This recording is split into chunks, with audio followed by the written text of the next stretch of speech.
house always wins. Play long enough, you never change the stakes. The house takes you. Unless, when that perfect hand comes along, you bet big, and then you take the house. I've been practicing this speech a little bit. Did I rush it? Felt like I rushed. That was good. I liked it.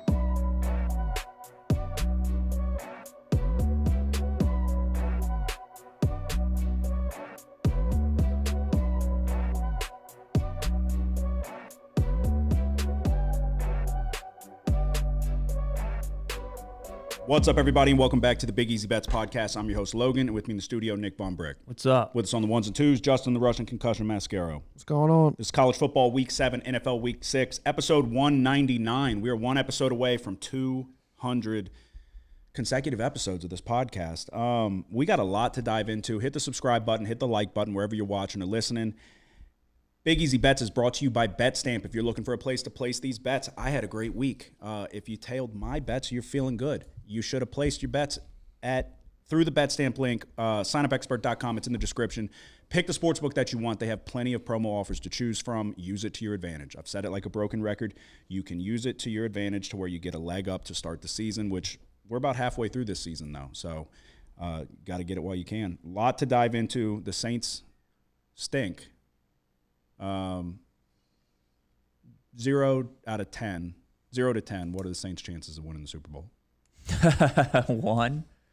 You give us a 1? Yeah. I don't know if I'd even give us a 1. It was a really, really poor performance from top to bottom. Offensive line was banged up. We knew that going in. I didn't know it was going to be that bad. Landon Young is horrific. Horrific. Our highest graded offensive lineman was Nick Saldiveri. That's not good. No. I don't really know what to say. Derek Carr is still Derek Carr. He and Dennis Allen are both snake oil salesmen. That's what they are. They've pulled the wool over our eyes. They made it. They tricked us.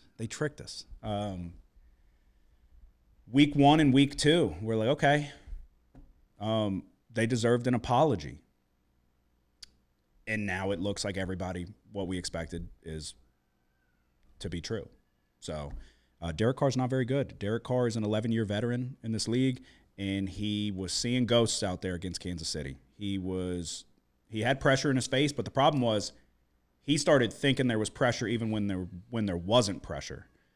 That interception that he threw was one of the worst interceptions I've ever seen. Yeah. For a veteran, he didn't even have to throw it the way he threw it. It wasn't like he was about to get sacked instantly right there. He could have rolled out and threw it away. He said in the post-game press conference, I was still in the pocket, so I felt like blah, blah, blah. I had to put it close. They got a free one. It's like, get out of the fucking pocket then. Roll out. We had Mahomes dead to rights time after time, and what did he do? He fucking ran circles around us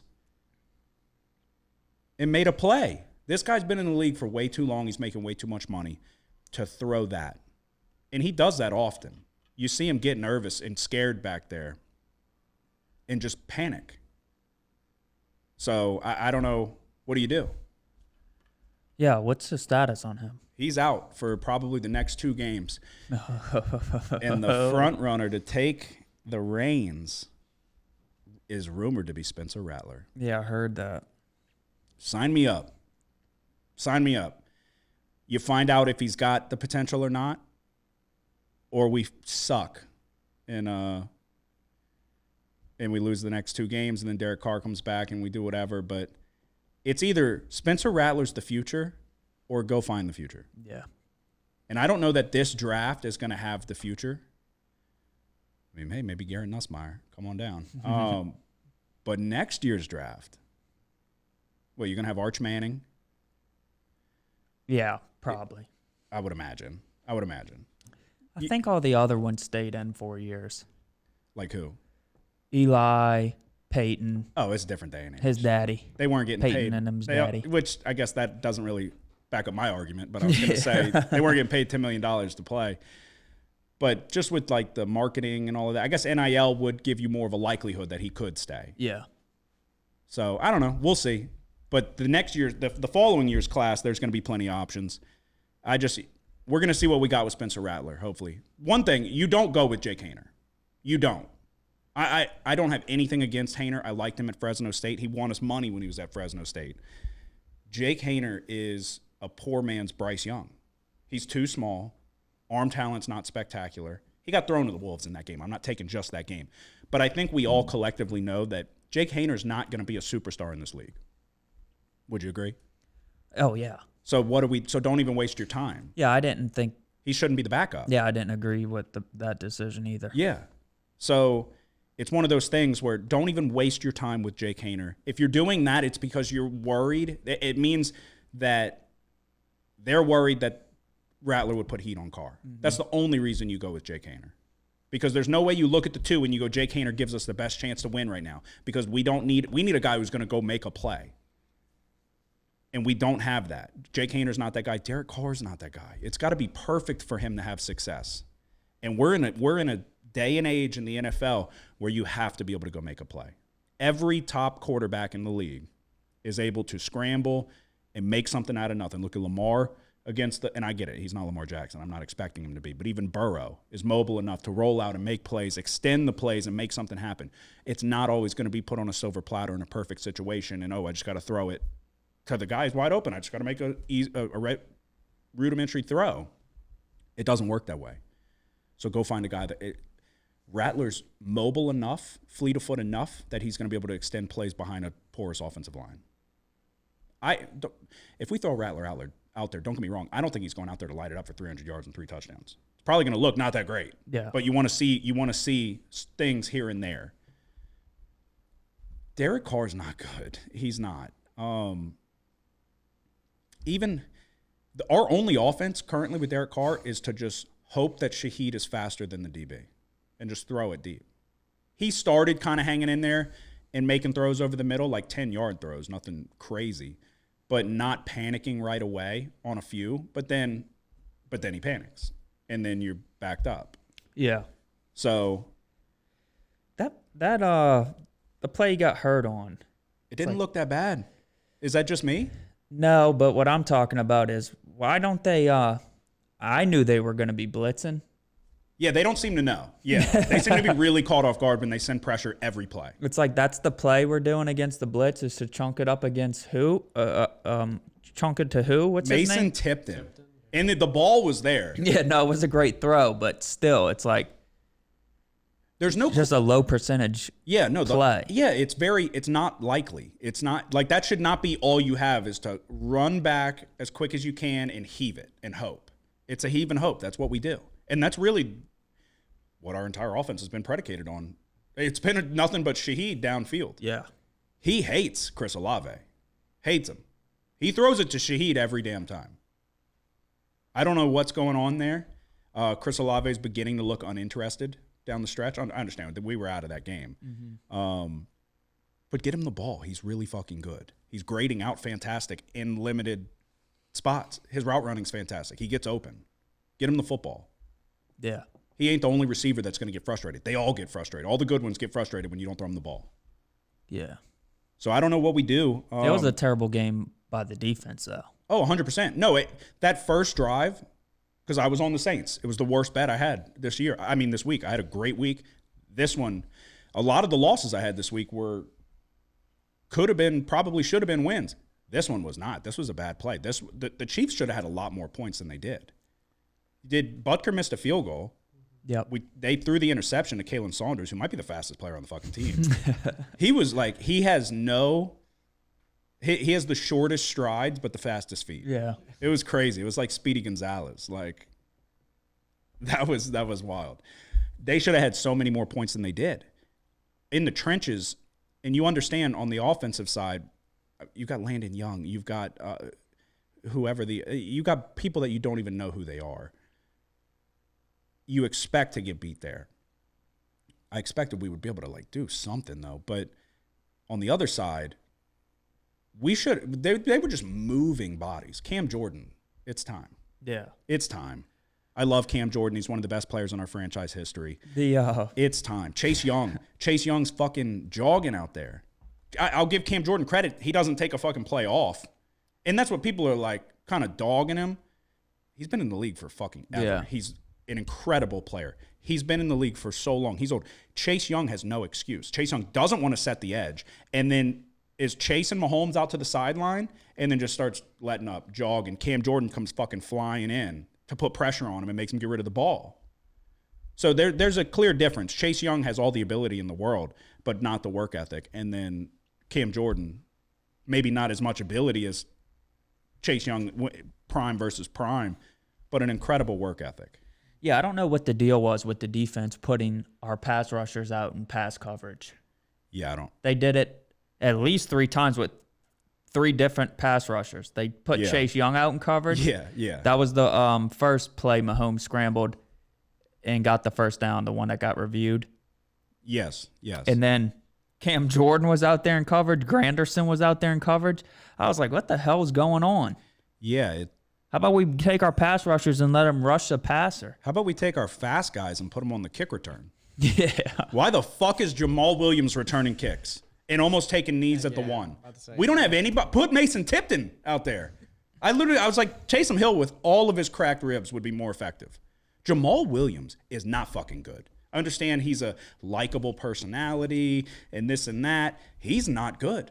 He runs for 6 yards and he acts like he just fucking set the rushing record. Yeah. He runs for 6 yards and he can't believe it. We can't believe it. He can't believe it. Why in the fuck is Jamal Williams on kick returns? Serious question. No, I don't know. Do we not? Whose idea is that? What is he showing? It doesn't make. He was a power back in fucking everywhere. That was another one where it's like they didn't watch him play. They just signed him off of the box score. Mm-hmm. He pulled a LeGarrette Blount. He had a LeGarrette Blount season where he ran in every touchdown from the 1 yard line. Led the league in touchdowns. We're like, that guy is going to come contribute for us down here. Doesn't score a fucking touchdown to the end of the year. And Dennis Allen, if he would have had it his way, he would have had no touchdowns. I don't know. It's a disaster. It is. It is. We dominated the Cowboys. Dominated them. The highest paid player on our team should be Eric McCoy. Eric McCoy went out. Everything went to shit. Yep. We'll talk about another team going to shit. The Jets. The Jets have fired Robert Saleh. My question would be why? I don't know. I saw, you know the name of the guy they promoted. I don't remember it. Ulbrich. It's their defensive coordinator. So they said 5 minutes before he was fired, he took away game day responsibilities that he had. From Ulbrich? Yeah, and gave it to another coach. And then 5 minutes after that, he was okay, terminated. So there's a lot of information floating out there, then a lot of rumors, because there was also a rumor that he was done with Nathaniel Hackett, and that's Rodgers' guy, because Nathaniel Hackett is fucking dumb. So Rodgers can say, shut up, we're going to do what I want. Nathaniel goes, okay. So that might have been strike one. I don't know. The writing was on the wall. You saw the press conferences. You saw the hug on the sideline. That was clearly – they always try to window dress, or they try to no, that's what he said. He's not a hugger. I wasn't expecting a hug. It's like, no, you fucking hate him. That's what it is. You scored a touchdown. He said, bring it in. You said, fuck off. Saleh is talking about the cadence. Yeah, the cadence and all of that, and Rodgers saying you can hold them accountable instead.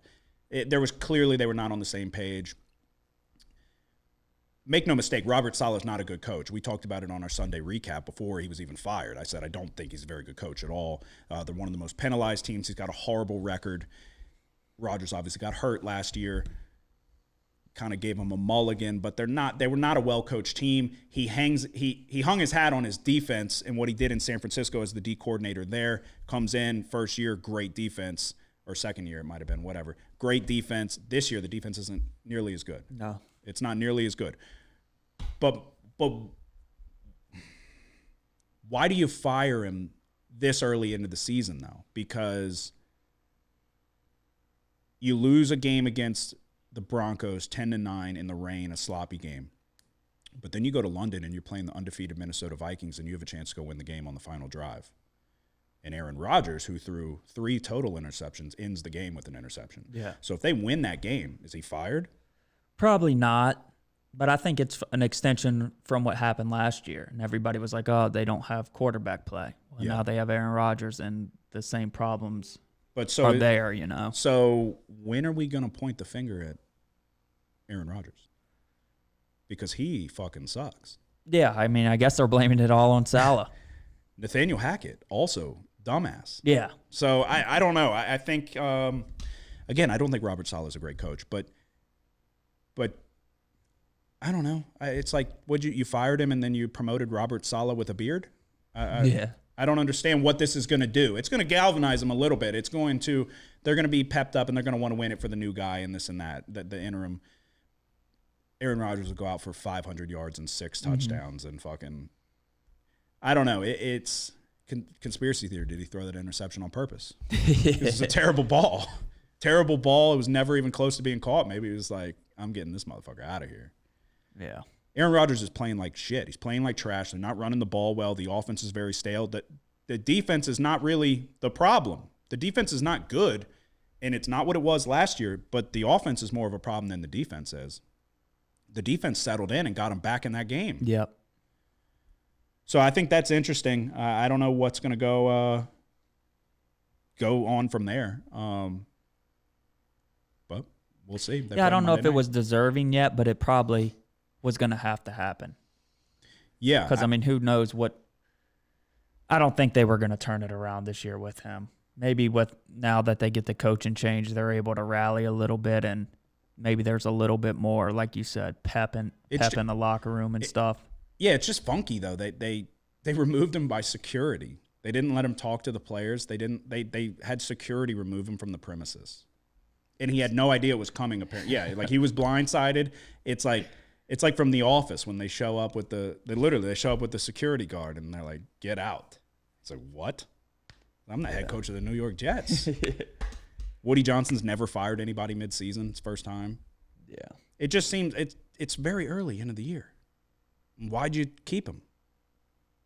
Why didn't you just fire him and start fresh? Yeah. I wonder what the conversation was like. I wonder if they even tossed around the idea of promoting Nathaniel Hackett to interim head coach. Oh, yeah, that's the first question I asked you when you texted me. He probably texted Woody Johnson just like he probably was talking to Aaron Rodgers and he's like, I think Salah is out. And then Nathaniel Hackett probably proactively texted Woody Johnson, was like, no thanks. He doesn't want that fucking problem. We saw that in Denver. You want to go to New York and not know how to fucking manage timeouts? Good luck. So we'll see what happens there. They play Monday night, prime time against the Bills. What else? Which we'll recap what was the craziest weekend in college football in quite some time. It's always the weekends that seem like they're going to be a dud, and then you have 5 of the top 11 teams all lose. Yeah. Miami should have lost. Should have been 6. Diego Pavia, we know him well. We were very familiar with him at New Mexico State. He's one of those, I put him in the gamer category a few times now. Diego Pavia not only started the year with a win as 17-point underdogs against Virginia Tech, Diego Pavia beat the number 1 team in the nation, the Alabama Crimson Tide, and didn't just win the game. They dominated the game. Yeah. They held their own from start to finish. They looked like the more dominant team in the trenches. Diego Pavia made play after play after play. And the Vanderbilt Commodores beat Alabama, who just beat Georgia, had a 3-score lead over Georgia. One of the biggest upsets of all time. Yeah. What are your thoughts? What are your takeaways? Yeah, we kind of brought it up last week with the issues with the Alabama defense. And they showed up against Vanderbilt. Vanderbilt was able to run the ball on them. They got beat in the trenches, and then the big thing was Vanderbilt dominated time of possession. So every time that Alabama was down early, and then their possessions were limited because Vanderbilt was controlling the ball. Yeah, it's remarkable how week to week it can go from Alabama looked deserving of being the number 1 team in the nation, and then it's like they can only score when they throw a prayer to Ryan Williams down the sideline. Yeah. And he makes an incredible play. I thought it was fantastic. Diego Pavia in the post-game interview. It's like, God gave me a vision. Basically, he hit him with the, I can do all things through Christ who strengthens me. And then he was like, Vandy, we're fucking turned.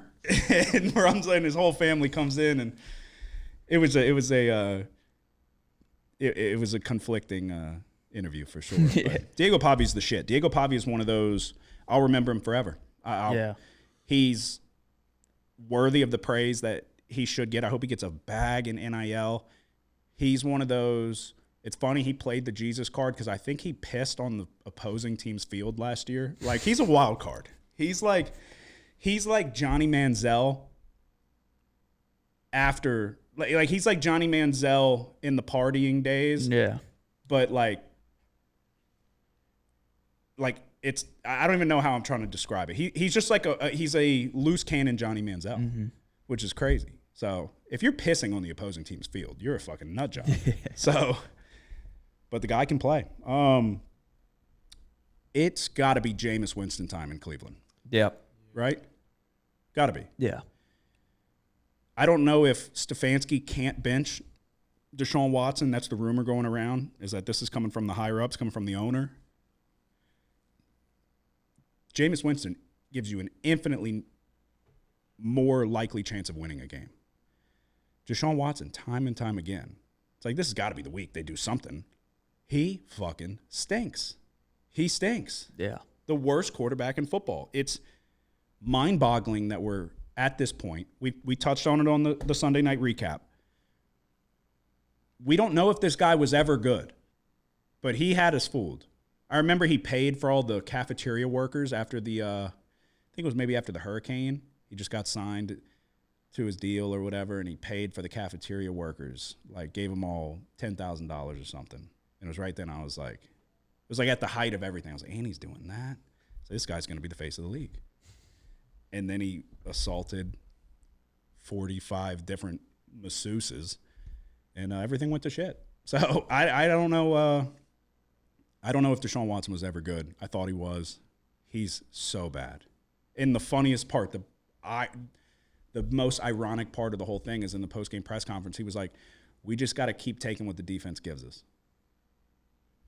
That's not what he does. No, not at all. He holds on to the ball and then does nothing and takes a sack. Mm-hmm. He doesn't take what the defense gives him at all. So he's so bad. I almost enjoy it. It's a mix of it's gross and hard to watch, but then I also really enjoy watching it because it's one of those like unprecedented things where they paid this guy so much guaranteed money.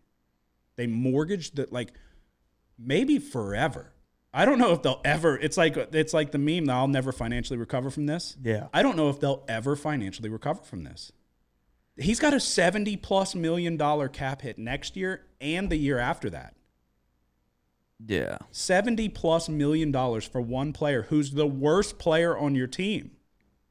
That's an all-time mistake. Yeah, just when the Browns are becoming good again, they do this. It's unbelievable because they were so bad for so long. You finally get a taste of success, and they're like, get Baker the fuck out of here. We're going to get a superstar with this defense. And then you pick the one guy who tricked everybody into thinking he's a superstar, and he's a lemon. He's fucking terrible. Yeah. It is the most Browns thing of all time. I would lose my fucking mind if I was a diehard fan of that franchise. I don't even know what I would do. Yeah.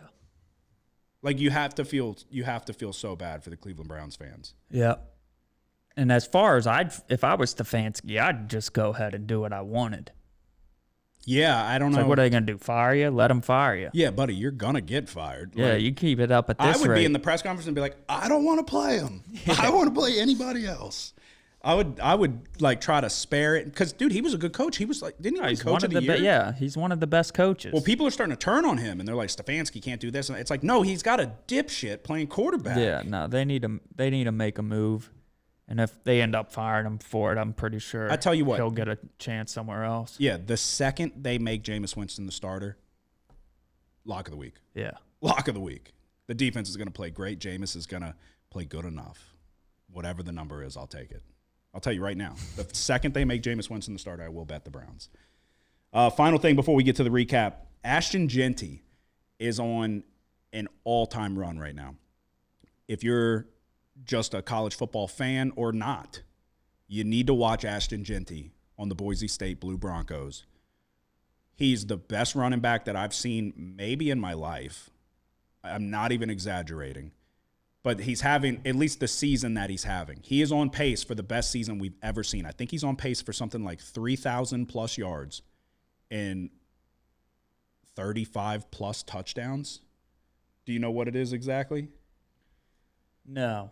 It's something ridiculous. Let's put it this way. He's the Heisman frontrunner now. He has, on 95 carries this season, he has 1,031 yards, 16 touchdowns. He's averaging 11 yards per carry. And I keep sending the clips to you, and it's not just – they're not opening wide open holes, and he's just running through straight line, unimpeded to the end zone. He's getting hit at the line of scrimmage, making 4 people miss or breaking 4 or 5 different tackles, and then he's skating off down the sideline. It's the most impressive start to a season I've ever seen at the running back position. If they want to keep it up, it all depends. If they want to get this guy the Heisman, they probably can if he can stay healthy because they don't play that great of teams. And I understand. So if somebody was doing this in the SEC, it would be the most incredible thing of all time. I understand they're in the Mountain West and this and that. But it's like the clips I showed you. He's breaking a shitload of tackles. These are still collegiate athletes. It's not like he's playing Boy Scouts. If they want to get him the trophy, I think they can. Yeah, he's averaging something insane after first contact. Like that's what. Yeah, I haven't looked at it, but I kept telling you 7 or 8 yards on average after first contact. It's got to be. Yeah. Something nuts. Yeah, it's like last game. That's the thing. He's not even, dude. Last game he only had 13 carries. He didn't play in the second half. He had 13 carries, 186 yards, and 3 touchdowns. 2 games before that, he only had 11 carries, 127 yards. Because they're beating these teams bad, so they put him out. They don't even play in the second half. So he's doing this on half the fucking playing time as most people. Yeah, it's incredible what he's doing. Against Georgia Southern, I was on that game. 20 carries, 267 yards, 6 touchdowns. He had no touchdowns because they played Portland State. And they're like, okay, we're definitely not getting him hurt against Portland State. But against Georgia Southern, 6 touchdowns. Oregon, a top 10 ranked team, number 3 right now, 3 touchdowns. Washington State, 4 touchdowns. Utah State, 3 touchdowns. If you just like to see incredible things, you need to start watching Boise State when they play and watch Ashton Jeanty, and we're going to see if he can keep up this run. Because he's on pace for a historic run right now. So, and they're not really talking about it enough. I keep seeing him fucking show Shador. Yeah. On Travis ESPN. Hunter. Yeah. Which Travis Hunter, you have an argument. Yeah. But Travis Hunter's incredible too. That's another one. We're going to look back 5 years from now, 10 years from now, and it's going to be like, that was cool. Yeah. It was cool to watch. Like we haven't seen anybody like Travis Hunter in a long, long time. So we'll dive into the recap. That's pretty much all I got. Nothing else going on, right? No. Have y'all seen John Gruden's TikToks? No, but I've seen people talking about him. He's insane. He's blowing up on TikTok? No, I mean they're just so bizarre. Oh, really? He like breaks down some I did see quarterbacks one that are of like kind of did well, you know, Yeah. and then he does this weird. He stares into the camera and he's like, "Whoa!" And I'm like, what the? Yeah, it's and he's sick. got like saliva stuck to the corners of his. He's a football guy through and through. He is losing it. Look, John Gruden said some things in his past, but you can't deny John Gruden's football acumen. Yeah, he's great. All right, let's dive into the recap. Like I said, I had my best week of the year. There's a couple times throughout the season, typically one time, I reserve it for one time out the year where I pull out a rally mustache. This was this week, and it was perfectly executed. 5-2-1 in college, 4-2 in the NFL. My best week of the year by far. Hopefully won't be my best week of the entire season, but we'll see. And I'm all of a sudden feeling good. I was feeling like dog shit. I'm like, that's what I was telling you. It was feeling way worse than it actually was, but it could have been nearly an incredible week in college too. Syracuse UNLV over 58.5. This cashed in the third quarter. It cashed on a block punt, and it was it was fun. It was a late night game. They blocked the punt at like the 35-yard line, and it took a bounce literally 30 yards backwards into the end zone and then checked up. They just fell on it, and we hit the over. Any game in Vegas, wouldn't apply there. LSU played USC, went way under. But I just feel like there's points scored on that. On that field. Mizzou and A&M under 48.5. This one came down too. This was one of the two losers on the week for college. Mizzou kicked a field goal with 8 seconds left in the game. The total was sitting at 48. They kicked a meaningless field goal, which I should have wrote that down. Mizzou might have been the worst performance I've seen from a ranked matchup ever. Yeah. Ever. If you're a fan of Missouri, you can go fuck yourself for even remotely thinking that you had a shot. And people that don't give a shit about your dog shit fucking team and your loser fucking coach, Eli Drinkwitz, dude. You kicking that field goal with 8 seconds left, go fuck yourself. Go for it on fourth down, you pussy. I couldn't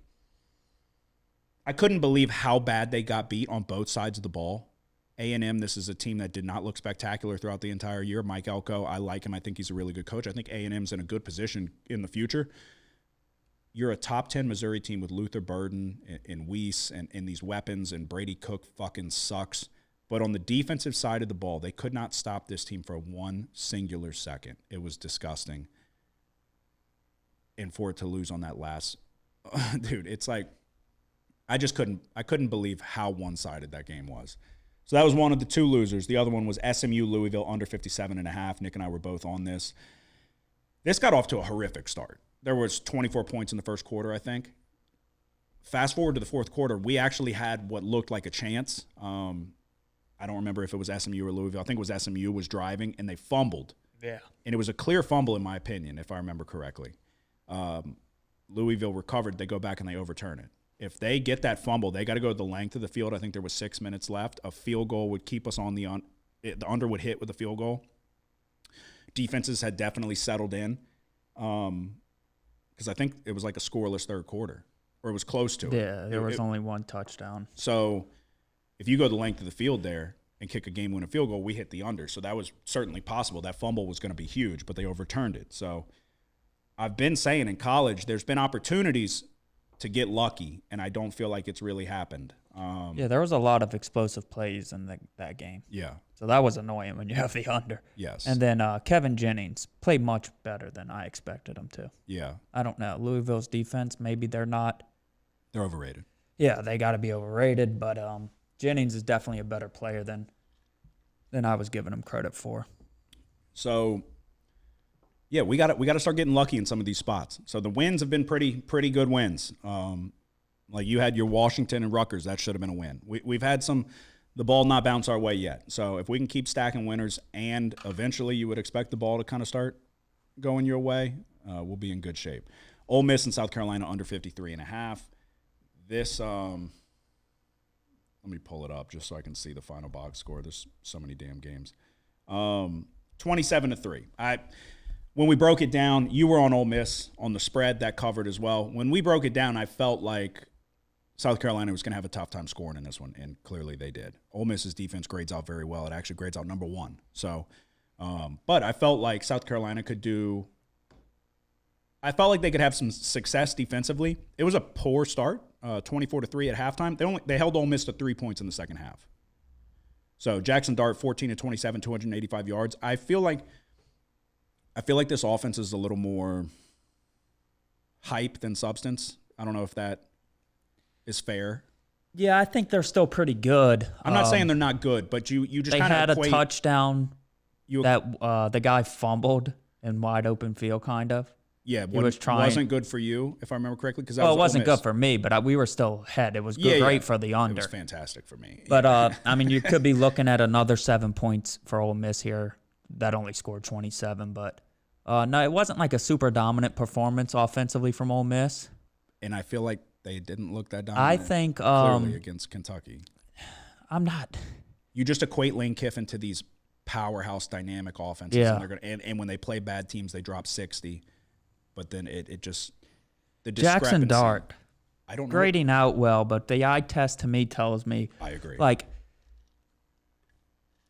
he's not, in my opinion, he's not an NFL quarterback. I agree. No, I'm with you. And it is conflicting, so that's why you can't put too much stock. You have to trust your eyes at the end of the day sometimes. So if you only looked at grades, you'd get caught in some bad spots. So I agree. I don't think he's that good. I don't think he had a lot of hype last year too. He came in with much more this year. Yeah. I don't think he's drastically improved this year from what he was last year. Seems very much the same player. Mm-hmm. So we got a winner there. Rutgers +7 was a push. This was incredibly frustrating. Cal McManus sucks. You said it. I knew it. We knew it going in. He's not good at all. That's why I tweeted he wants to be Josh Allen. Cal McManus is Trent Dilfer. We need him to just be Trent Dilfer. Run the ball with Monungai and play good defense.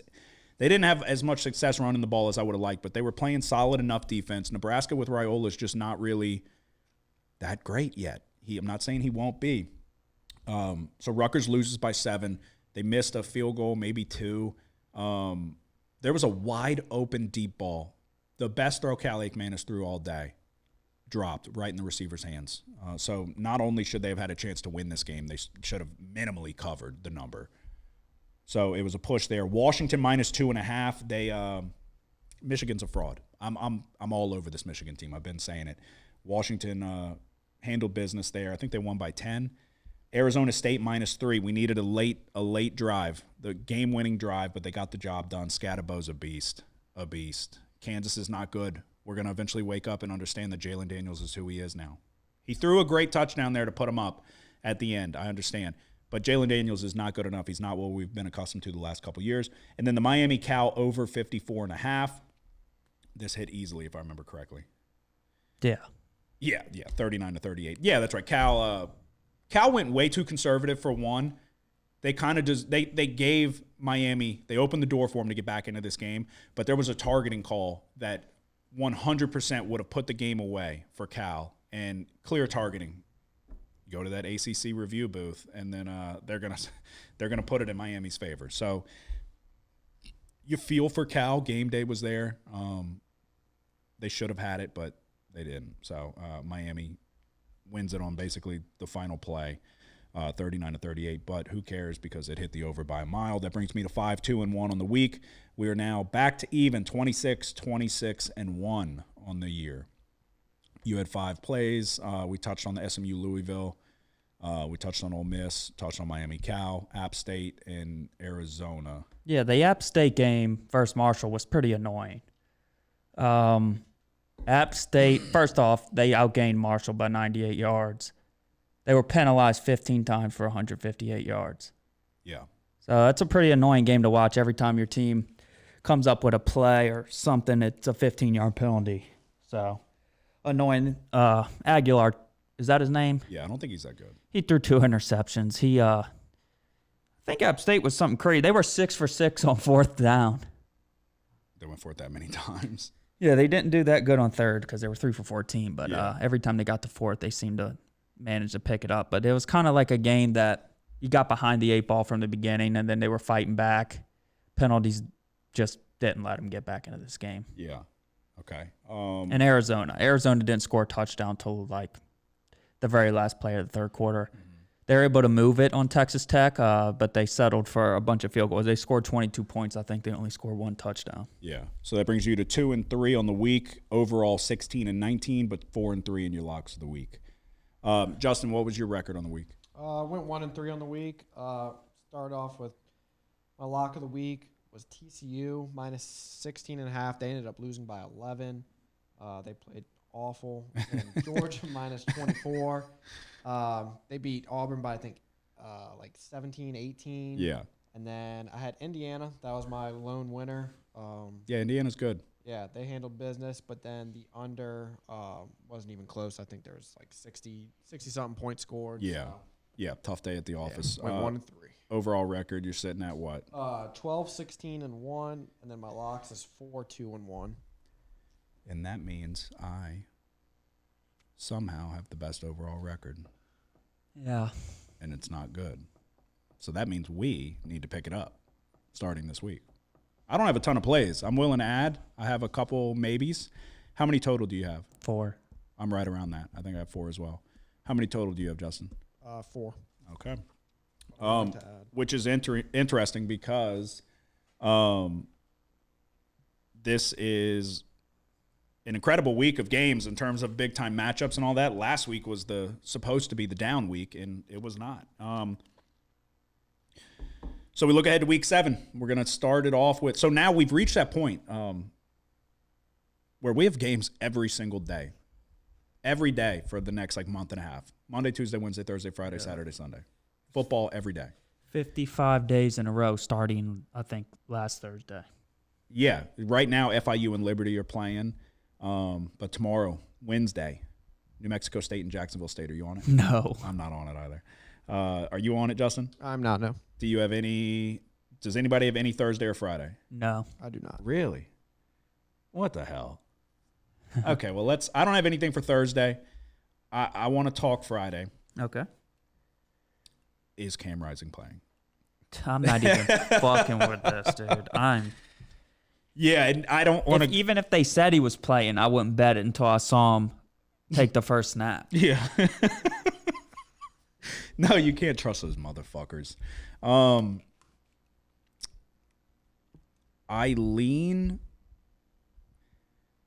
I like Arizona State. Arizona State's a good team. Yeah.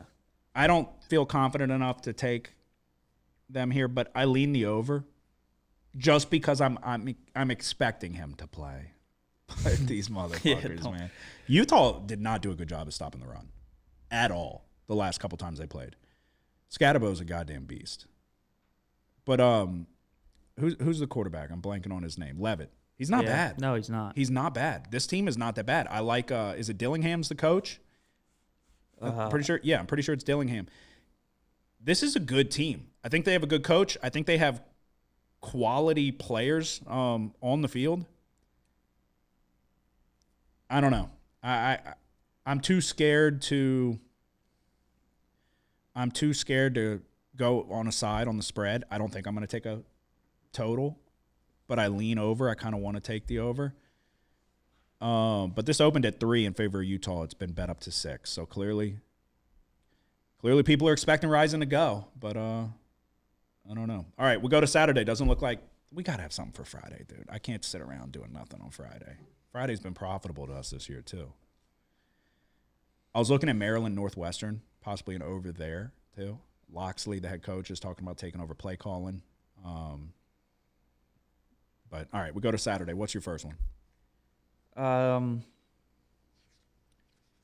gonna be honest. I don't really have anything till way later in the day. I couldn't find anything for the 11 o'clock games either. Do you have an 11, Justin? I'm looking right now. I didn't write down the times for some reason. That's all right. I do have an 11 o'clock. Which one? It's an ugly one. It's Missouri and UMass. Oh, God. I'm going to do it. I'm going to take them. Minus 27.5. I mean, this Missouri team does not look like the team last year that went to the Cotton Bowl last year. But I still think it's a quality enough team to beat a struggling UMass team. They're still trying to prove that they belong with the top teams, in the country in the SEC. I think they come into this game with a chip on their shoulder, and they like to beat up on the bad teams pretty good. So I'm going to take them. Minus 27.5. All right. I'm not on it. But that's a ballsy move. I think there's supposed to be weather in the forecast, so that's something to consider. What are your thoughts on this? If I had to bet it, I'd lay it with Missouri. Yeah, I think Massachusetts, remember, they were my lock one week. the Minutemen, yeah, they stink. No, they're bad. Well, look, it's 27.5 points, but still, it's like I don't expect them to be able to do jack shit to stop Missouri and then to generate any type of offense against Missouri. I mean, Missouri beat Buffalo 38-0. UMass lost to Buffalo 34-3. I know, but it's a comparable yeah. opponent, but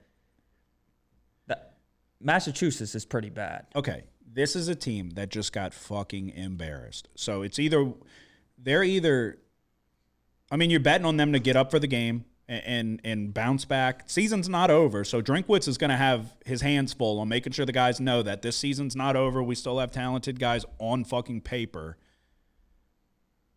But you got to convince your guys to get up for a game that might be in the rain in Massachusetts across the country against UMass, a team that is not a threat. You're 4 touchdown favorites.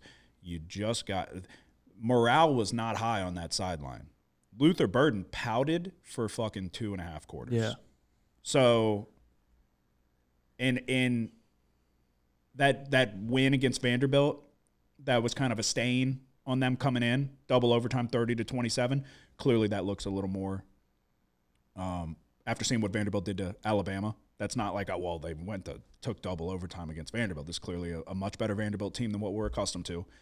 But a 27-21 win over Boston College. I don't have the balls to do it. I couldn't do it. After just seeing how fucking ridiculous they looked.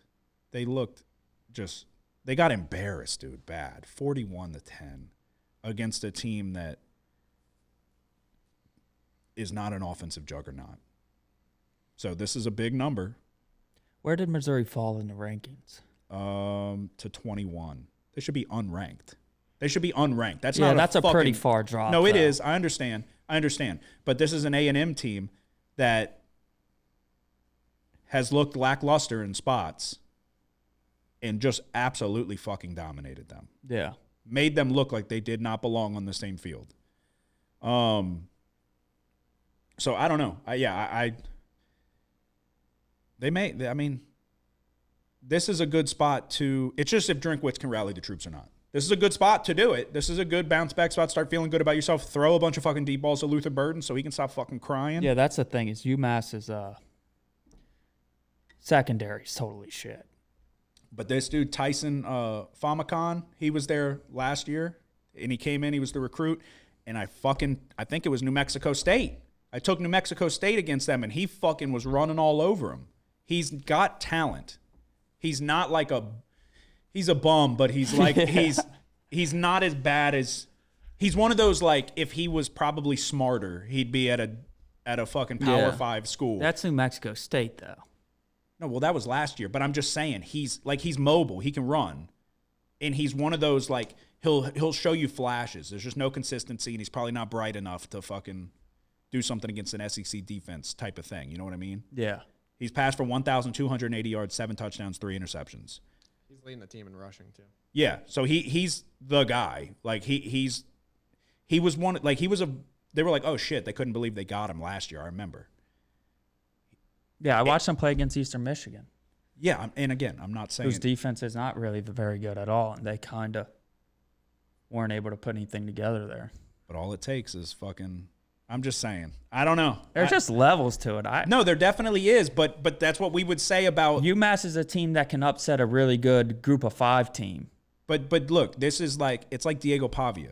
We would say the same thing before there's levels to it. When you go step up in class, I remember like the talk about we weren't on. I don't think any of us were on Auburn when New Mexico State played Auburn last year. But it was like, oh, step up in class. You're going to play SEC. Diego Pavia's not. And then all of a sudden there's a fucking flash in the pan. And then I get it. Diego Pavia is much better than this guy. But all it takes is like you kind of get in the zone or whatever. Like he has the talent. He just has to put it together. And he has been unable to do that and is not going to be able to do that. But he could do it for fucking 1 week. So we'll see. After seeing last year they upset some team. Like they upset Army as big underdogs last year, and then they upset another team. It might have been. Did they upset New Mexico State? Yes. Yeah, so they can do it, but it's just like that's good group of 5 But you don't need them team. to upset. You just need to not lose by motherfucking 4 touchdowns. Yeah, I guess you got a point, but I don't know. On the road, that's what I'm just saying. After what I've seen, I couldn't even remotely think about taking. I don't know how many points I need to take UMass here. I mean, shit, you give me 35. I'll take it. You give me one more time. I'll do a personal bet. Justin? Well, this was we'll let Justin go to battle with the Minutemen. Just after what I saw, dude, that was such a fucking disappointing effort defensively. All right, what's your first one for Saturday then? I'm going to go to North Texas at FAU. North Texas high-powered offense led by Chandler Morris, number 8 in the nation in yards per play. FAU is not very good. The quarterback play has been pretty bad. And the defense is wishy-washy. They kind of struggle against the run, but North Texas defense does have some issues here. 91st in the nation in yards per play allowed. I think if North Texas had a little bit stronger running game here, I'd be afraid to take FAU. But they're dependent on airing it out. But so I'm gonna take FAU +7. I think FAU gets enough done on with their offense here to keep it close. I thought you were going to take North Texas, to be quite honest. I've been kind of looking for a spot to take them because Morris is playing so fucking good, but I haven't seen him enough. I know he's grading out really well. Yeah, I don't know much about FAU. I haven't seen him very often. I know. Who'd you take UConn against? It wasn't FAU. Okay. But UConn killed him. It was yeah, UConn killed FAU. It was Buffalo. Okay. Yeah, 47-3. UConn killed FAU the week before. Okay. Let's talk the Red River Shootout. Are you on it? No. Come on, dude. We do this every year. You do this every single year, and then you eventually take something. No. We I bet was this on game Texas last year. I know. What did you just said no and then said yeah, you bet the game. Yeah, but I didn't pretend like I wasn't on it and then took it last year. I was on it from the jump. There's been years. My lock of the week last year. Did and I lost. I'm just saying. Which was total bullshit. I mean, Texas was way better team than Oklahoma at the end of the year. They made the playoff. Yeah. Oklahoma ended up having multiple losses. I'm just saying this is one of those games. I'd have to go back and look. I'm pretty sure you've done this multiple times where you're like, I'm not betting it. And then you're like, all right, I'll do it. We bet this game every year. No. Yeah, I usually do have action on this game, not this year. Are you on it, Justin? Yeah. What are you taking? I'm going Oklahoma. Okay. So what I have, just so you know, I'm not always on the opposite side of Justin. I bet the under 52. It came down before we started recording. It came down to, I want to say 49. I don't love that. Where is my lock is on the team total. Oh, Justin, you got to stop double dipping. You've been double dipping too much. You're getting crazy. Alrighty. What are your thoughts on it? Give me your thoughts on the game. You got to have a thought. Well, you told me, and I think it goes. Yeah, I leaned Oklahoma. It goes against my thoughts. But I'm not going to do it because I think Texas is probably the first or second best team in the nation. They got a one next. And to I thought they were really good last year, and I get it. Oklahoma had Gabriel then, and he had an outstanding game using his legs against Texas last year. But Oklahoma doesn't really have that this year, so it's kind of like it's a rivalry game. It's always, or usually, it's a fairly close game. 14.5 seemed like a lot of points to me on a neutral site field. It's down to 14. So let's talk turkey. I'm not betting it. I lean Texas for sure. I don't know. Justin, tell me why you feel good about Oklahoma then. Let's see what I got written down. Just off the top of your head. I mean, I know the Oklahoma defense is good, and yes. I mean, both of these teams are coming off of a bye, and it's at Oklahoma. No, it's not. Where is it at? It's in. It's a neutral site. This is the Red River Shootout. This is always in Dallas, Jerry World. But, I mean, Quinn it Ewers is Jerry is World, right? No, Cotton Bowl. The Cotton Bowl. Yeah. Quinn Ewers is going to be playing. Bingo. Right? You like that? I mean, he hasn't played in a month, so I think there's going to be a little rust to knock off, and Oklahoma secondary is good, so I don't know. No, stand on it. That's fine. I like my pick. So I do think Oklahoma's defense is good. That's why my first play was the under. I told you I bet under 52. Can you give me an updated number? My phone's about to die. Can you get an updated number? Mine too. Oh, God. How much battery do you have? 14. That's way more than me. Okay. I'm not even kidding. I think What time's this game? 2:30. It's at 49.5 right now. You got a 49 and a 50. And in between 49.5 as well. Okay. Both defenses are good. Oklahoma's defense is good. Texas's defense is grading out very well, and I mean we know their defense is good.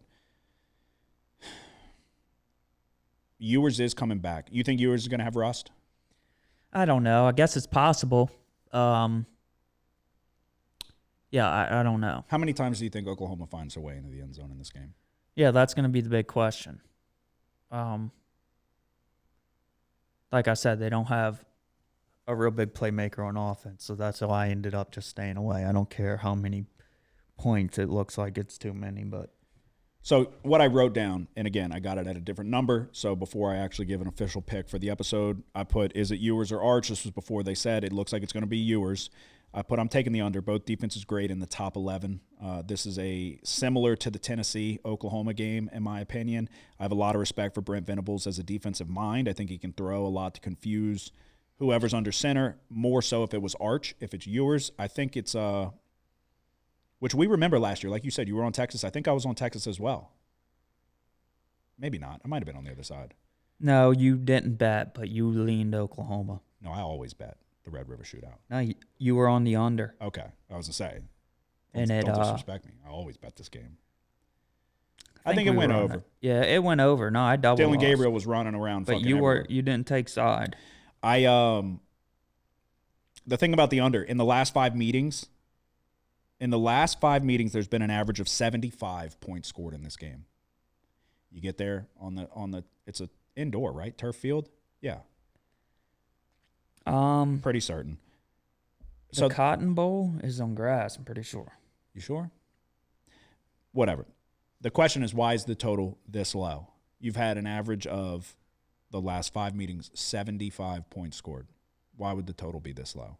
It's because of Oklahoma's offense fucking sucks. Bad. Really bad. No dynamic playmaker on the outside. Burks, maybe. But if that's all you got, what can you do? Whether it's Hawkins or the fucking other guy that I can't even remember his name because they benched him and he sucked that bad. Yeah, Jackson Arnold. I'm conflicted. Under or Texas? I like either one. That's a question. oh shit. What do you think's more of a short thing? Texas. I agree. With the number coming down, I liked it at 52. And I'm not typically one to shy away. I mean, I don't know. You look at the Tennessee-Oklahoma game, not high scoring. Yes, but since then, so I would say comparable defenses, Oklahoma stood no shot of fucking scoring. Not comparable offenses. Tennessee, we just saw lose to Arkansas. We've seen Nico Iamaleava show some. There's room for growth. Texas has weapons at wide receiver, speed on speed on speed, and then whether it's Ewers, whether it's Arch, I don't know how many times Oklahoma's going to find themselves in the end zone. But I do think Brandon Venables is a really good defensive coordinator or head coach, but defensive mind. And that's why I feel like it is kind of similar to that Texas Oklahoma game. I mean, the Tennessee Oklahoma game, I wouldn't be shocked if it's low scoring to start and it's a chess match. But Sarkisian's been it. Dude, for them, the thing that's really doing it for me, and this is why I'm going to take Texas minus 14, is for them to go into the big house against that Michigan defense, which I would say is comparable to this Oklahoma defense. There was nothing they could do. Yeah. They trounced Michigan. And it was not just – it was Ewers making off-script plays and all of that.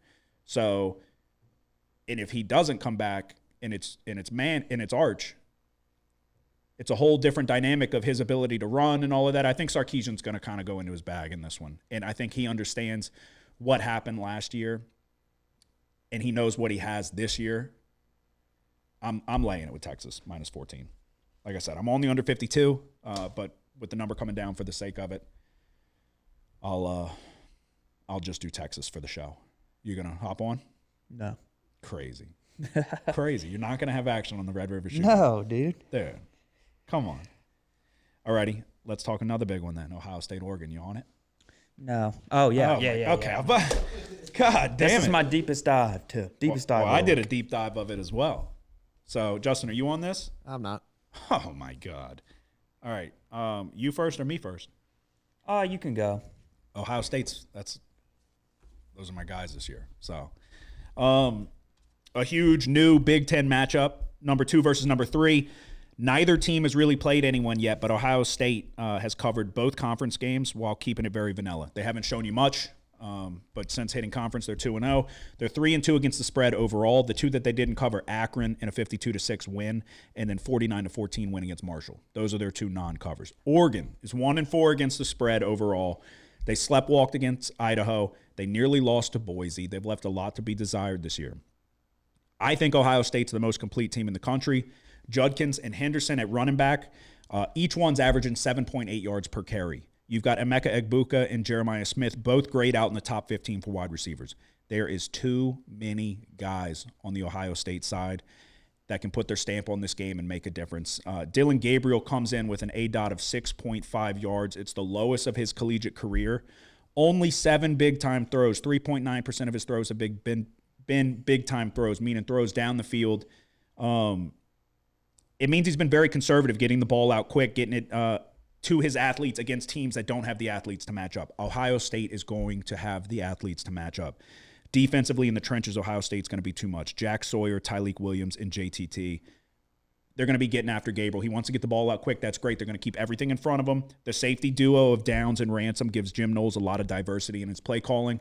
I think they're going to be able to throw looks at Gabriel that put him in tough situations. I do think Dylan Gabriel is a very good quarterback. I think Ohio State has too many guys on both sides of the ball. I'm laying 3 points with Ohio State.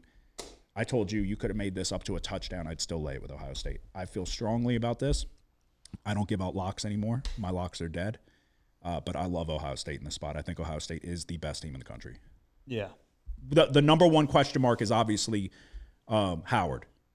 He's got to just play. You just do enough. Don't hurt the team. Don't turn the ball over. Get it to your playmakers. They have substantial. It's kind of what they've been doing, what Oregon's been doing with Dylan Gabriel. That's all Howard needs to do. Ohio State has substantially more playmakers. Which way are you going? What are your thoughts? I'm gonna lay 3 too. With Ohio State. The key to me for this game is Ohio State's ability to run the football and Oregon's rush defense. Ohio State has the 9th ranked rush offense and Oregon has the 33rd ranked rush defense. Ohio State averaging 3.9 line yards per rush and only allowing a stuff rate of 9%. They rushed for 203 yards against Iowa last week, who has a 16th ranked rush defense, allowing under 100 yards per game. They rushed for 5.1 yards per carry against Iowa. Oregon's rush defense looks decent when you look at it, but when you dive a little deeper, they only stuff 15% of opponents' runs, and their front 7 isn't really creating a lot of havoc. Oregon, a lot of their games have been Oregon winning by a lot of margin here. Their closest game was against Boise State. You look at the box score in the Boise State game,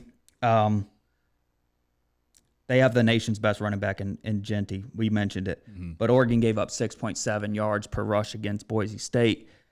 Now they face the nation's 2nd and 3rd best running back, arguably, in Judkins and Travion Henderson. Judkins is averaging 7.8 yards per rush, and Henderson's averaging 8 yards per rush. I think the Oregon defense could be vulnerable against the rush here. I think they're vulnerable against explosive pass plays. On the other side, I think Ohio State also is a little bit vulnerable to explosive pass plays. You mentioned it. Dylan Gabriel, his adjusted accuracy is 2nd out of quarterbacks that have thrown a minimum of 50 dropbacks. His ADOT ranks 149. Mm-hmm.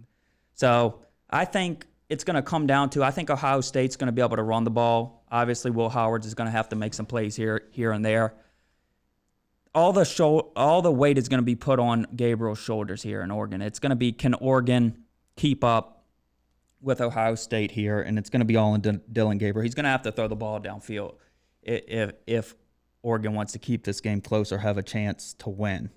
Another thing to mention, Ohio State's pass rush. They have the 2nd-ranked pass rush grade on Pro Football Focus, and their front 7 generates havoc. So I don't know. That could play a factor here.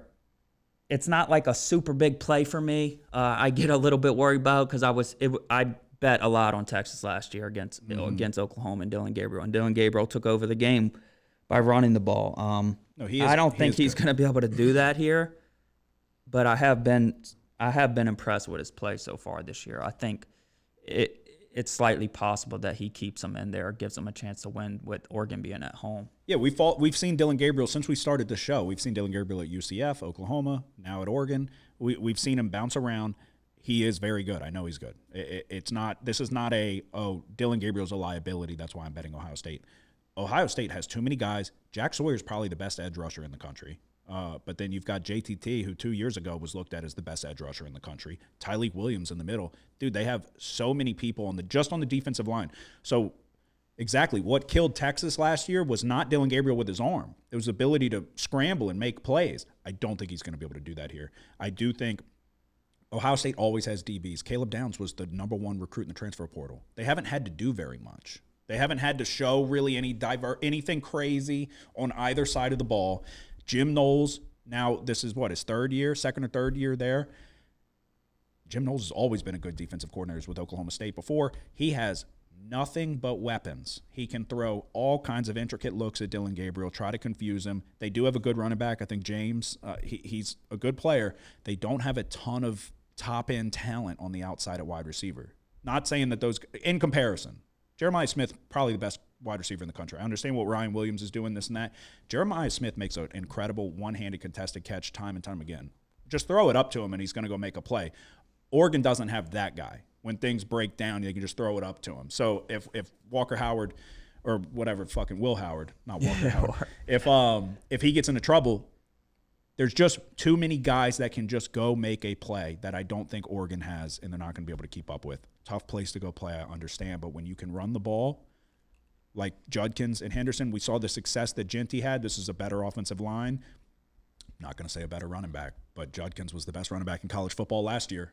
They've kept it very, very vanilla. They've been waiting for this game. I think we're going to see Ohio State. I have a futures bet on Ohio State. I'm biased. I still think Ohio State is the far superior team. I think that they've handled the business that they've needed to handle against the teams that they've played. Oregon has been in tight contests. That first week against Idaho was in that game late. A couple fourth down. Oregon had to convert a fourth down that could have possibly lost them the game. So there's been a lot to be desired by this Oregon team, whereas Ohio State's just kind of very vanilla, gone about their business and done what they needed to do. So, and I think you're going to see an outmatched Oregon team in this one. I'm on Penn State USC. Are you? Yeah, it's my lock. Really? Okay. Well, I'll go. We'll see which side you're at. Remember when USC beat LSU and people put Miller Moss in the Heisman conversation? Yeah, that was funny. Miller Moss is not playing well. The offensive line's playing worse. Michigan was the best defense USC has seen in that game on a scale of 0 to 100. The South Carolina, I'm sorry, USC, dude, my handwriting is so fucking bad. It was basically what I was clearly trying to go for here. One of their guys graded out with a 9. In the pass blocking grade. Okay. A 9. I haven't seen it that low anywhere else. Yeah, my hand, I've tried to get better with these bullet points and all of that to kind of formulate my thoughts better. I just write fucking chicken scratch down. Basically what I'm getting to. I'm taking the under 50.5. Penn State, South Carolina. Nick Singleton was out last game, and it showed only 2.8 yards per carry on 30 attempts for the Nittany Lions. He's expected to be back. This is the usual stout Penn State defense, and the offense is better than last year, I guess, statistically, but they, in my opinion, still leave a lot to be desired. Kotelnicki from Kansas is definitely giving Aller, it's making it easier for him. There's a lot more open looks and kind of taking the thought process out of it for him, less confusing. I still just don't really see the explosive plays. I think they have 3 runs of 20-plus yards, no runs of 50-plus yards. They're not hitting the home run. And this USC team just doesn't look ready for Big Ten football. So I'm going under 50.5. Penn State's got to travel all the way out to the West Coast. It's crazy that we have teams in Miami's got to go to Cal and vice versa, and they're in the same conference. Yeah. Doesn't make any sense. But yeah, under 50.5, Penn State USC for me. What's your next one?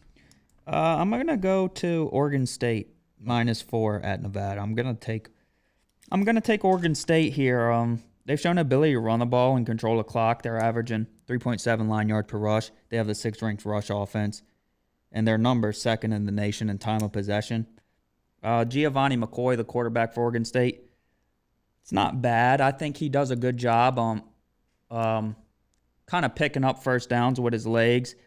The Oregon State offense, third down offense, ranks 18th in the nation. McCoy, 7.3 yards per carry. I think Nevada's not bad. Don't get me wrong.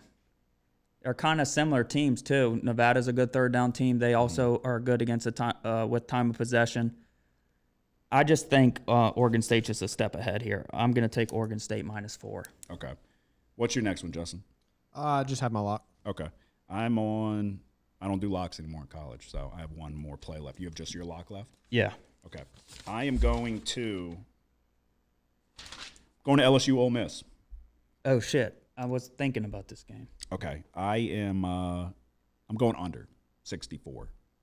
I don't know. What were your thoughts? Which way were you leaning? See, it's strange because there's part of me thinks LSU has a chance to win this game, right? Mm-hmm. And then the other part of me, the betting part of me, is like, okay, under's the bet here. So it's kind of contradictory in my opinion because, I don't know, I look at LSU, I think Garrett Nussmeier's better than Jackson Dart. Yeah. What's the status on Hilton? Is he Who knows? Who knows? I mean, this would be the time coming out of a bye. If he's not coming back this game, he's probably I don't know what to say about him. Yeah. But I don't know. It's like I don't know if LSU can somehow limit the possessions Ole Miss gets, or the LSU defense still has issues. Yeah. So what I have, number one defense grading out right now, Ole Miss. Yeah. Best defense in the country in terms of Pro Football Focus.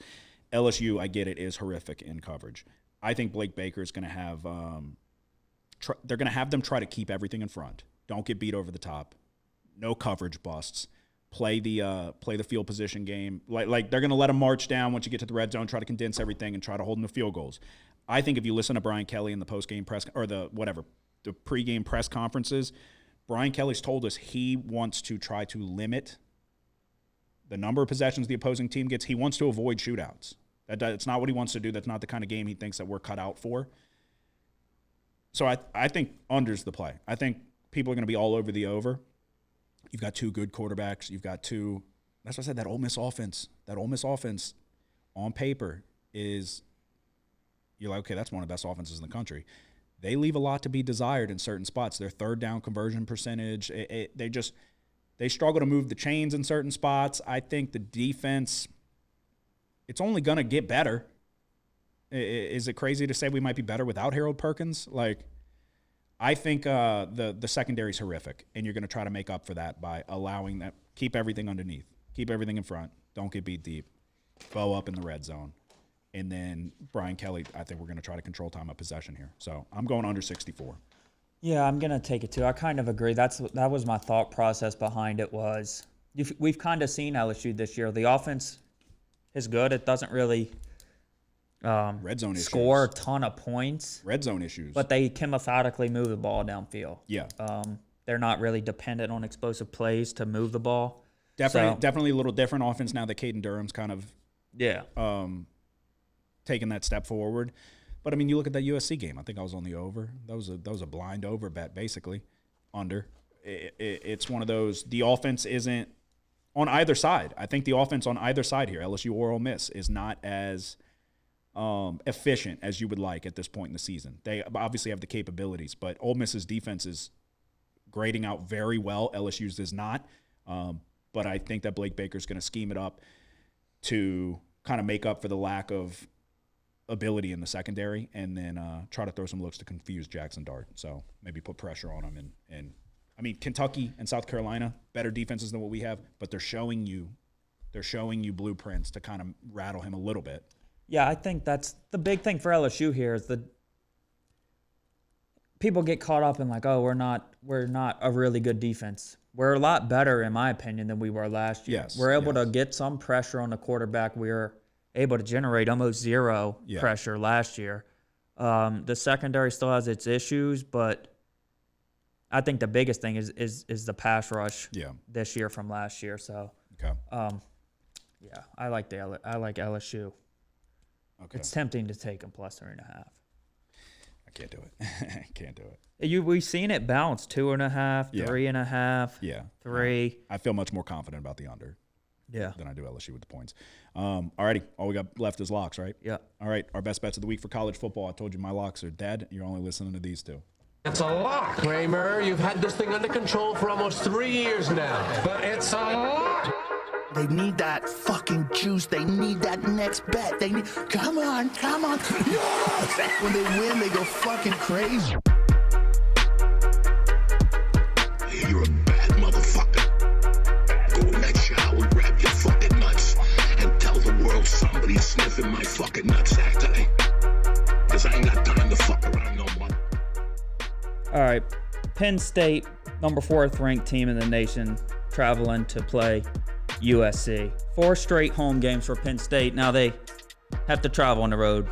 I think USC's better than their record indicates. 2 losses on the road. Against Michigan, they turned the ball over twice. Against Minnesota, they turned it over 3 times. In both of their losses, they outgained their opponents. I still question how good this Penn State team is. I'm not sure they're deserving of the 4th rank, being the 4th ranked team right now. The defense is good, but they're giving up some explosive plays, especially against a pass. The big thing for Miller Moss here is don't throw a ball to the other team. Mm-hmm. I'm going to take USC plus 5.5 at home here. Let's go. Okay. I almost laid it with Penn State. I couldn't get to it because the offense does worry me. I don't think the offense is that good yet. That's why I settled on the under. USC, I don't know. Well, I totally get the thought process behind it. That's why I couldn't take Penn State. You go all the way out there, and we've seen Aller struggle. I don't know that I haven't seen Aller. You look at some of the deep balls that he's thrown, and it's like against West Virginia, it was just a throw it up, and the guy just like jumped up. It wasn't like a great like a dime or anything. So Aller hasn't really shown me anything that he's taken this big leap like people are expecting. So, Justin, what is your lock of the week? Already kind of touched on it a little bit, but mine is going to be the under in the Oklahoma and Texas game. I'm going to still take it at 49.5. I bet it earlier. It was at 51, but I'm going to still lay it at 49.5. Yeah, I think that definitely coincides with your Oklahoma bet. If you like Oklahoma, you got to like the under too. So, okay. All right. We'll do a quick recap in the NFL, and that is our best bets for college football. Do we want to recap now? Oh, yeah. Yep. Good call. All right, so I am taking in the Red River Shootout, Texas, -14. I'm going to take Ohio State, -3. Penn State, USC, under 50.5. And LSU, Ole Miss, under 64. My smallest card by far. It doesn't even feel right. Only 4 plays. The biggest game, we're taking Ohio State, -3. For the lock of the week, we're going to go with USC plus 5.5 at home. FAU plus 7. Oregon State -4, and the Ole Miss LSU under 64. Justin. All right, and then my first play on Saturday is going to be Missouri -27.5. Then I'm going to do Oklahoma plus 14, and for my lock of the week is going to be Texas and Oklahoma under 49.5. There you go. That is our best bet for college football. We will now recap NFL. Are you good, or do you have to bounce? I got to bounce. Okay, just toss it on one. Justin's got business to attend to, so Nick and I are going to handle it from here. You want to throw everybody your NFL lock? Yeah. You don't like it? You don't have to if you don't want to. I like it. I love it, actually. Oh, okay. I don't have anything really written down. I don't normally write it. Yeah, you're good. down. Just what is it? But Bengals -3.5. Okay. They get it done this week. Against the Giants? Yeah. Okay. All right, there you go. That's Justin's lock. We'll recap our NFL week real quick. Thursday night, Falcons -1.5. It shouldn't have been as difficult as it was, but got a little fortunate there. Quite fortunate down the stretch. But if Younghoe Koo doesn't miss back-to-back kicks from 40 yards, maybe a little different. But Falcons go to overtime. They end up winning by 6, so a good start to the week. Jets plus 2.5 in London. I mean, we touched on it. Sky's falling in New York. At least, I mean, who knows? Maybe they right the ship. But Salah's out. Aaron Rodgers is old and washed up and a has-been. 3 picks. Jaguars -2.5. I thought it was the spot for them. They were up 14 points late in this game, and they tried to do their best. They tried to beat the Jaguars, and they let the Colts back in. But they kicked the field goal to to get the job done. Packers minus 3.5 was my lock. This was a little dicey there. If Jordan Love doesn't throw a horrific interception, that was a pick six. Maybe a little different story here, but same thing, got the job done. Steelers and Cowboys under 42.5. 21 points scored in the fourth quarter. This was a lot closer than it should have been, but same thing, got the job done. Worst bet of the week was Saints plus 5. I don't know. I was blinded by my fandom, I guess. Thought it was too many points, especially on a primetime game. It was not. So 4-2, though, a very good week. 16-14 overall is what it brings me to. 3-2 in my locks of the week. You had your usual 3 plays. We were on the same 2 out of the 3. The only different one was your lock, Steelers minus 2.5. Oh, what a heartbreaker. Yeah. But what a heartbreaker. But let me ask you, do you feel like if that didn't, say he drops that, do you feel like you were on the right side? Because I was watching it, and I don't know. No, I don't. But okay, I agree. I totally agreed with the spot, but there was a lot of fortune in this game to keep Pittsburgh. Well, they made their fortune, and they almost made it again to win the damn game. Yeah, but like that pick when it looked like a miscommunication between CD and Dak down the left sideline. Yeah, I just don't know I don't know. That was just a terrible throw. Yeah, no, I think it was a miscommunication, I thought. But even if the communication was there, the defender's still going to be in position to make that play. No, I know. Dante Jackson, LSU, go Tigers. I could have made that pick, but that's what I'm saying is a terrible throw. The communication, throw that out the window. That shouldn't have been thrown there even if the receiver's right there. Yeah, no, but I'm saying that's not like they're like the strip sack by TJ Watt. That's fucking them. Yeah, or the forced fumble on the final drive of the game that Dak luckily recovered. Yeah, no, there was ample opportunities for the Steelers to get this done. It came down to a 4th down play. So it's not like the Cowboys. I don't know. I can see the Cowboys were the better team here. Yeah. But the Steelers made enough plays to win the game with their defense, with their ability to turn the ball over, their ability to block special teams. They blocked a field goal that might have been missed regardless because I think Arbery got a hold of it kind of funky. But this sucked because you stay up till the morning watching this game, and then you got to go to sleep after you lose on 4th and goal. Yeah. And you can't go to sleep after a game like this. It's just like, I was like, I don't even know what to do. Yeah, no, that's tough. But no, the Cowboys, the reason they won the game was because of their ability. They made possessions a premium here. Mm-hmm. And the Steelers didn't have a lot of possessions. And I think the problem with the Steelers with Justin Field at quarterback, the play calling's a little bit conservative. Arthur Smith's a fucking idiot.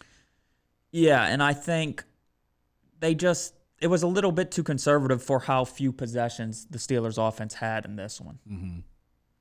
Yeah, I mean, Cowboys had 445 yards of offense, 9 of 15 on 3rd down. Yeah, I think that was the biggest surprise was like Dallas hadn't been able to run the ball all year. And then this is the team they get the rushing attack together against. Yeah, you wouldn't expect. And it's not like they necessarily dominated, but they had much more success than what we've seen. They had 109 rushing yards, which Pittsburgh nearly matched them. The problem was just Fields wasn't giving you anything, really. 15 to 20. But it is also the play calling. As I said, Arthur Smith wants to handcuff his players. He wants to, play as conservative as possible and rely on the defense, and that's what they call it, Steeler football. Who was the coordinator before him that everybody hated? Matt Canada? Yeah. Arthur Smith's Matt Canada with a mustache. I don't understand. This is what they want to do, and this is what we've been accustomed to for quite some time. But not that long ago, this was a dynamic offense with Big Ben and Antonio Brown and Le'Veon Bell. They've completely changed their culture, I guess. Yeah, George Pickens. You seen it? He's stupid. He sucks. He's a jackass and a sore loser. Yes. That was funny, though. He's a whiny bitch, too. No, yeah, I don't like him whatsoever. No, I don't blame you. It's one of those, he's a crybaby. That's what they say. Wide receivers are prima donnas, and he is that. But that was funny, Turpin. You score the game, it was either Turpin or Tolbert, right? One of the two. It was Turpin. Okay. So he wasn't the one who caught the game-winning touchdown. No, Tolbert. Yeah. Yeah, Tolbert. So Turpin runs and gets in his face, and he just throws him on the ground like a kid. I thought that shit was fun. That was hilarious. But yeah, no, he's very low effort. Fucking same thing. Pouting, not getting the ball, this and that. Like, buddy, you're on the wrong fucking team for what you want to do then. Yeah, So, he's not as good as he thinks he is. I think he's got a ton of talent, but he doesn't have the consistency. He doesn't have the work ethic. He doesn't have, he thinks he's the best wide receiver in football. He's not. Yeah. He's not. You put Justin Jefferson on that team, he's going to get numbers because he's that much better than you. So you're not that good. He's got a lot of talent, and he's not able to do the small things. He's able to do the, oh my God, that was incredible type of catch, but he's going to drop the routine catch over the middle. So he lacks the consistency to get the job done on the routine things, but then he has that ability to do something incredible where you're like, damn, we got to get this guy the ball more. So you go 1-2, brings you to 8-7 overall, 3-2 in your locks of the week. We will turn our attention to this upcoming week that we've got here. Thursday night, starting it off with the 49ers and the Seahawks. 49ers are 3.5-point road favorites. The total sits at 47.5. Do you feel good about this one? No. No, I do. Which side do you lean? 49ers. Yeah, I'm laying it with San Francisco. It just seems like it seems too easy. So you see, it's kind of like we talked about. A lot of these games are decided by a small margin. Primetime game, short week. You get in 3.5 with that home field advantage and this and that. I think part of me feels like the sharp side might be the Seahawks, but I can't do it. It did touch 3 at one point. Not anymore, unfortunately. A 3 would be great. But yeah, no, I think the 49ers are going to handle business here because we've seen the 49ers get up and then give the game away a couple times this year. They shouldn't have lost that game against Arizona. They shouldn't be 2-3 right now. They're 0-2 on the road. Seattle, I told you this was a fraudulent Seattle team. They go to Detroit. Detroit drops 42 on them, and then they just lost to the Giants. A scrappy Giants team, I understand. But I don't think the Seattle team is good. I don't think their offensive line's good. Nick Bosa lines up on the opposite side of Charles Cross, so good luck. I think Dak's going to be Geno, Jesus, dude, I don't even know who we're talking about. I think Geno's going to be under pressure the majority of the game. This is kind of a must-win for the 49ers. You can't go to 2-4, 0-3 on the road. I don't see it happening. So I'm laying it. I'm laying -3.5. Yeah, I think we're both 4-1 Thursday night so far. Yeah, and we typically do well on Thursdays. So take that for what it's worth.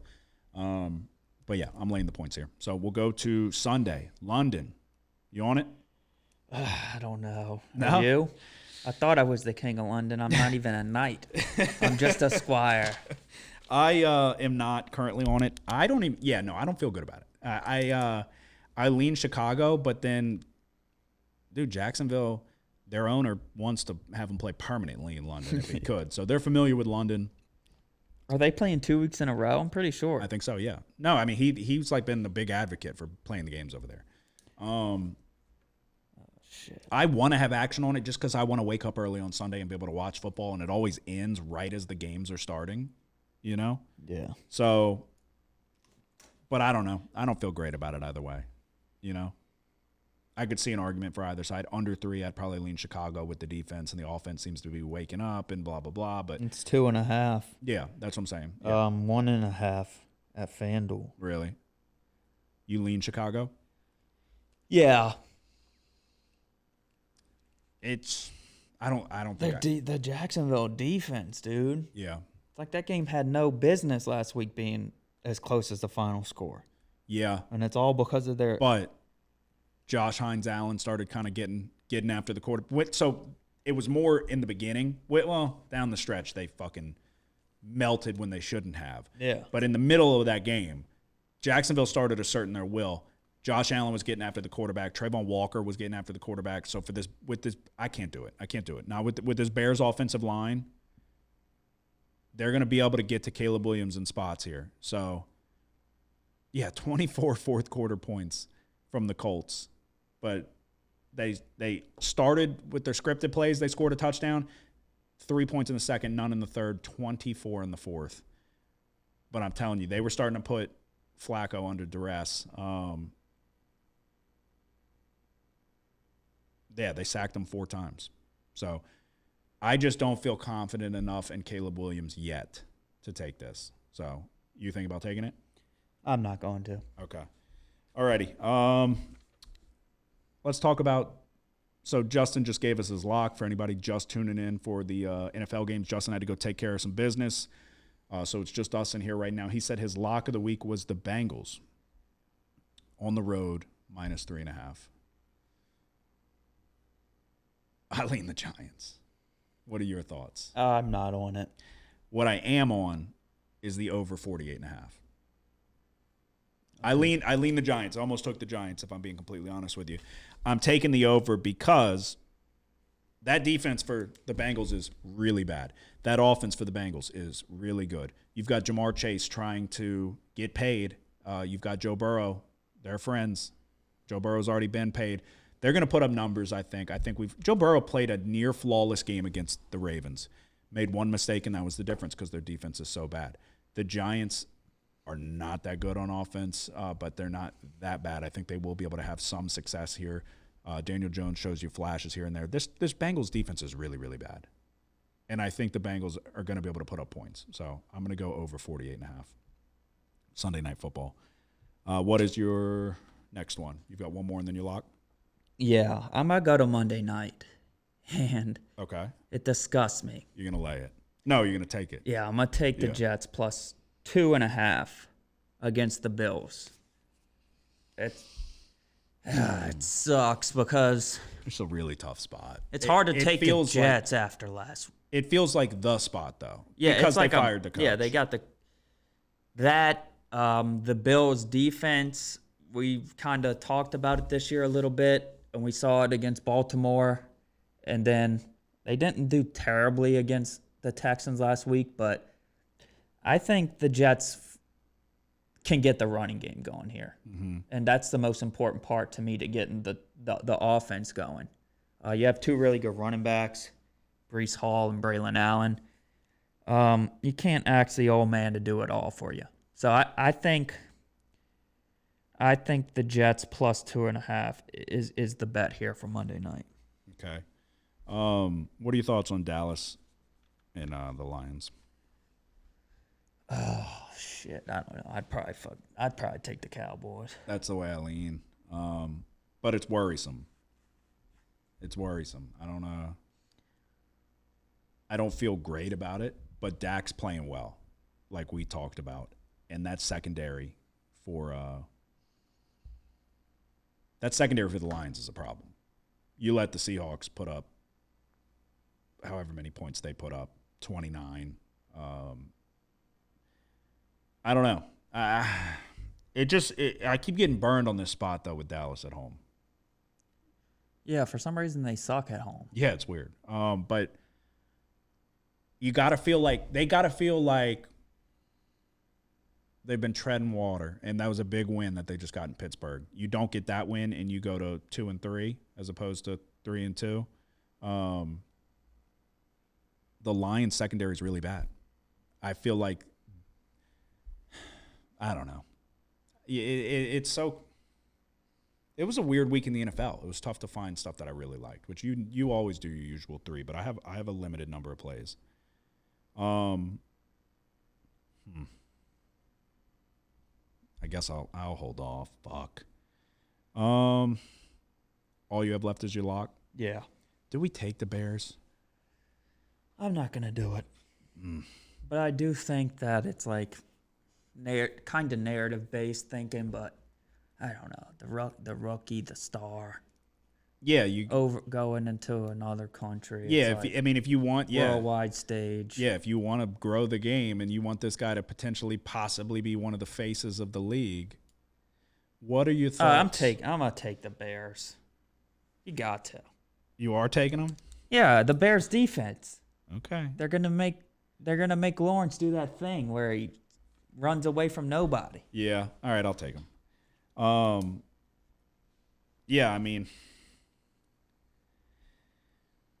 it's like we talked about. We touched on it on our instant reaction on Sunday. Trevor Lawrence is one of those one-read type of guys where it's got to be, if he has to think, that's when he kind of gets into trouble. So, I don't know. I'll take the Bears -2.5. And then I have one more before my lock. I'm going to Atlanta and Carolina. We're going to go over. Let me get an updated number here. It's either 47 or 47.5, but I'm taking the over. Carolina's defense is so bad. Like, horrifically bad. Over 47.5. I think I'm not overreacting to what we just saw Kirk Cousins do, but they do have a ton of weapons. They have a lot of weapons. I don't think Atlanta's defense is that spectacular. I think we'll be able to see the Panthers put some points up on the board, but I think the Falcons are going to put a decent bit up here. So I almost wanted to lay it with the Falcons, to be quite honest. I think the Panthers had their little burst where they went to Andy Dalton, and then it's back to like, okay, we suck really bad again. So I'll take the over 47.5 as opposed to laying it with the Falcons here. But what are your thoughts on this one? I don't know. I mean, yeah, I kind of leaned Falcons, but I don't know. It's a tricky, the Panthers are a tricky team to bet on or against. Yeah. You know, because Andy Dalton's still the quarterback. We saw him the first week. He looked great. Past couple weeks, you know, come down to earth. He was a Saints quarterback for a season. Yeah. I don't know. I'm hoping, or I'm kind of expecting to see the Falcons try to run it more, you know? Yeah, you're hoping because Bijan's on your fantasy team. Yeah. Alrighty. Just locks, right? Yeah. All right, all that's left is our best bets in the NFL. It's a lock, Kramer. You've had this thing under control for almost 3 years now. But it's a lock. They need that fucking juice. They need that next bet. They need. Come on. Yes! When they win, they go fucking crazy. You're a bad motherfucker. Go in that shower, grab your fucking nuts, and tell the world somebody's sniffing my fucking nutsack today. Because I ain't got time to fuck around no more. Alrighty, for my lock of the week in the NFL, we are going to the Arizona Cardinals Green Bay Packers over 49.5. I think this is one of the most electric offenses in terms of Green Bay. I think the Arizona Cardinals have the capability. I almost laid it with Green Bay here, full transparency. But Jordan Love's a gunslinger. The way their offense is, they want to push the ball down the field. They want to get it in the hands of their playmakers.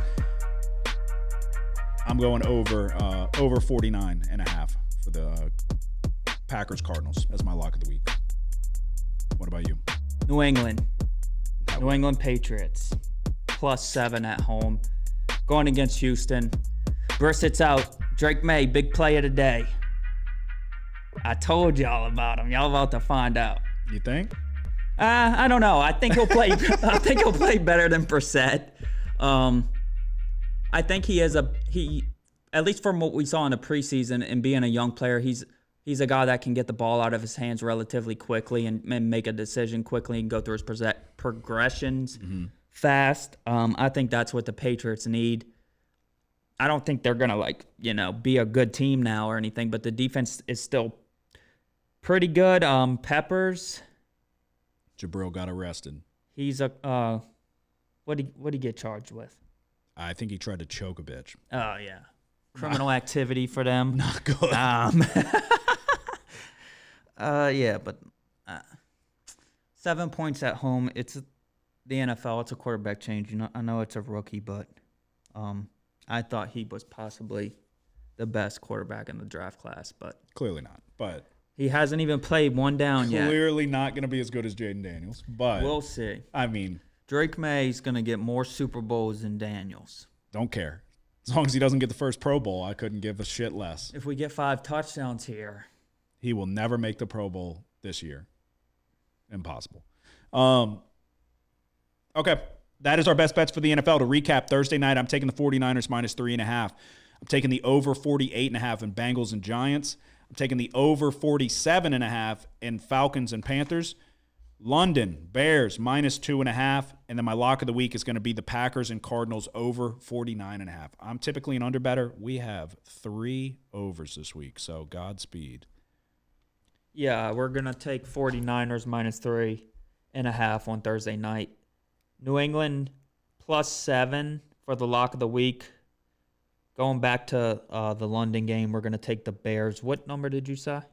2.5. Oh, -2. you got a better. You got better. Yeah, right? but it's not widely available. Okay. We'll just go with 2.5 and hope they win by a field goal. Okay. We're taking the Jets -2.5 on Monday night against the Bills. Okay. There you go. That is our best bets of the week for college football and the NFL. A pretty subdued week. I don't think anybody's getting real aggressive. Y'all don't typically get too aggressive anyway, but a slow week for me, for sure. Only 4 plays in college is not common. And then same thing in the NFL. So it's just one of those. If it's not there, you don't want to force it and try to make good decisions. That's pretty much all I have for episode 199. You got anything to say before we go? Good luck, everybody. All right. Best bets for college football week 7, NFL week 6. Hit that subscribe button. Hit the like button. If we help you cash a bet, tell a friend, share the episode, do something. Help us out. Episode 199 is in the books. We will be back next week for episode 200. Y'all have a good one. Who dat? The house always wins. Play long enough, you never change the stakes. The house takes you. Unless, when that perfect hand comes along, you bet big, and then you take the house. I've been practicing this good. A little bit. Did I rush you? Felt like I rushed. That was good. I liked it.